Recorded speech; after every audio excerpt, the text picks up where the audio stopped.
할렐루야. 오늘 하루도 승리하셨습니까? 고난주간 기간 가운데 저희가 이렇게 또 저녁에 다시 여러분과 함께하게 되었습니다. 오늘 하늘비전 만나보니까 가롯 유다에 관련된 배반이라는 제목으로 만나 큐티가 진행되고 있습니다. 우리가 교회를 섬기다 보면 많은 것들을 고민하게 되죠. 왜 교회가, 기독교가 이 세상에 어떤 역할을 해야 되는가, 그 목적에 대해서 분명히 하지 못할 때가 있습니다. 그래서 교회는 소리를 내야 되고 또한 질서를 바로잡기 위해 어떤 하나님의 능력이 드러나야 된다고 생각하죠. 그런데 고민하게 됩니다. 그 뜻대로 되지 않고 세상에 힘없이 휘둘리는 모습, 또한 각종의 비리라고 하는 여러 가지 이슈들이 뉴스에서 교회에 대한 비방으로서 보여질 때, 비춰질 때 같은 믿는 사람으로서 마음이 무척 아프게 됩니다. 그리고 생각하죠. 저렇게 하면 안 되는데. 오늘 가롯 유다가 예수님의 제자가 되었을 때는 그가 어떻게 부르심을 얻었다라고 나오지 않습니다. 그러나 12제자를 호명할 때 가롯 유다가 등장하게 됩니다.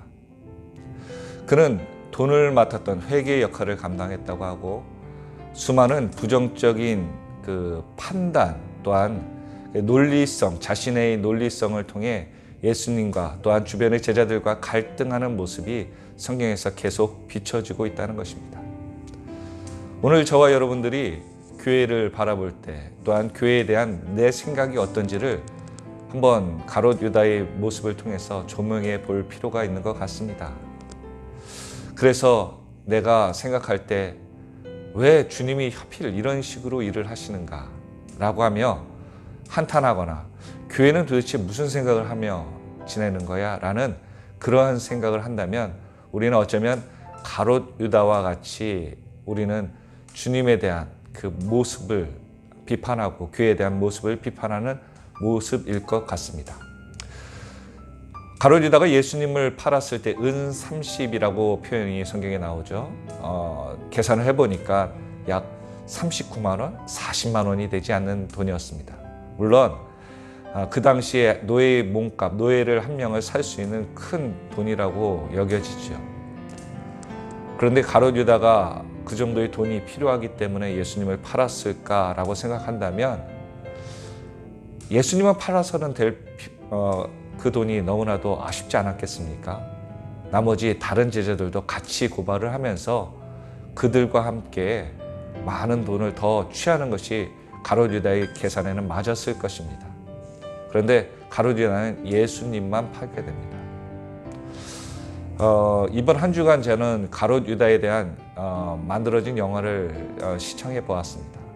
그런데 가롯 유다는 처음부터 끝까지 예수님의 기적 앞에서 기적을 가지고 그러한 능력이 있다면 검과 칼을 들고 또한 칼을 들고 몽둥이를 들고 로마를 몰아낼 수 있습니다.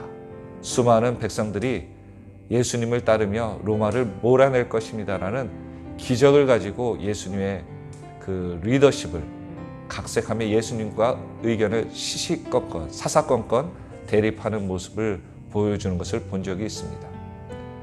즉 기적이 순수하게 하나님 뜻이라기보다는 이것을 통해서 독립이라는 유다의 독립이라는 이스라엘의 독립이라는 것을 느끼는 그러한 것이었죠. 즉 목적이 예수님보다 앞선 그러한 모습이 보여졌습니다. 오늘 저와 여러분에게도 교회란 무엇입니까? 또한 예수를 섬기는 우리 자신은 예수를 누구라고 여깁니까?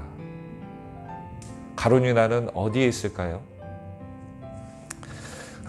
찾아보니까 우리나라에 전남 신안에 소학도라는 섬이 있더라고요. 거기 보니까 6개의 섬을 신안에 있는 6개의 섬을 12사도의 그 예배당을 세워서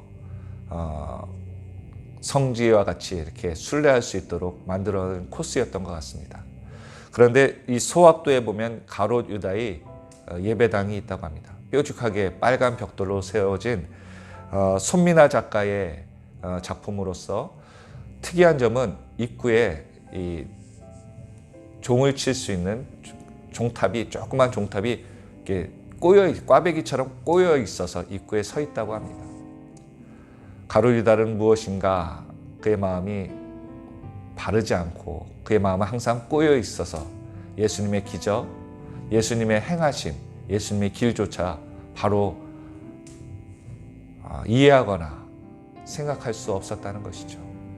오늘 저와 여러분, 세상을 바라보는 눈, 또 교회를 바라보는 눈, 신앙을 바라보는 눈은 어떻습니까? 가룟 유다와 같이 내 뜻대로, 내 생각대로 되지 않아서 항상 이렇게 꼬여서 비판하고 있지는 않습니까? 부정적으로 이렇게 하면 안 되는데라고 하며 예수님보다 앞서서 하나님의 뜻이 무엇인지를 우리는 분별하지 못하고 불평과 원망을 하고 있습니까? 아니면 베드로처럼 주님 그렇게 하지 마십시오, 십자가를 지지 마십시오라고 했을 때 사단아 내 뒤로 물러가라는 그러한 결단의 말씀을 통해서 그 자신의 영적인 경고를 깨닫고 다시 한번 주님을 향해서 주여 무슨 말씀을 하시는지 내가 그렇게 되기를 원하나이다라고 고백하는 인생이 되기를 원합니까? 오늘 하늘비전교회 성도 여러분, 바로 간다는 것은요, 내 뜻대로, 내 생각대로 가는 것이 아니고요, 이 나라도 마찬가지입니다. 주님의 뜻대로, 아버지의 원대로 되는 것이 바로 가는 것임을 다시 한번 깨달아서 오늘 하루도, 또한 내일 우리의 미래도 하나님의 뜻대로 갈 수 있도록 우리가 하나님의 음성을 듣고 가는 저와 여러분, 우리 하늘비전교회가 되기를 예수 그리스도의 이름으로 간곡히 부탁드립니다. 기도하겠습니다. 할렐루야. 하나님, 가룟 유다가 먼 곳에 있는 것이 아니라 그것이 나의 생각이고 나의 행동이고 나의 결정이었음을 다시 한번 회개하며 고백합니다. 오늘 하루도 그 마음에 사단이 들지 않도록 나의 마음을 성령께서 온전히 주장하여 주시고 성령 충만하여서 연약한 인간의 생각이 아닌 아버지의 뜻대로 순종하며 겟세마네 동산에서 끝없이 기도했던 주님의 모습이 우리의 하루하루의 삶이 되어 기도로 승리할 수 있는 복된 삶이 될 수 있도록 인도하여 주시고 하늘비전교회가 될 수 있도록 인도하여 주시옵소서.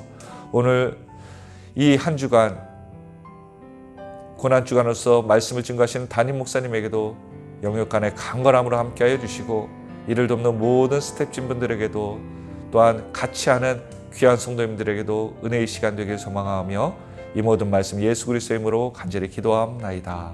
아멘. 수고하셨습니다.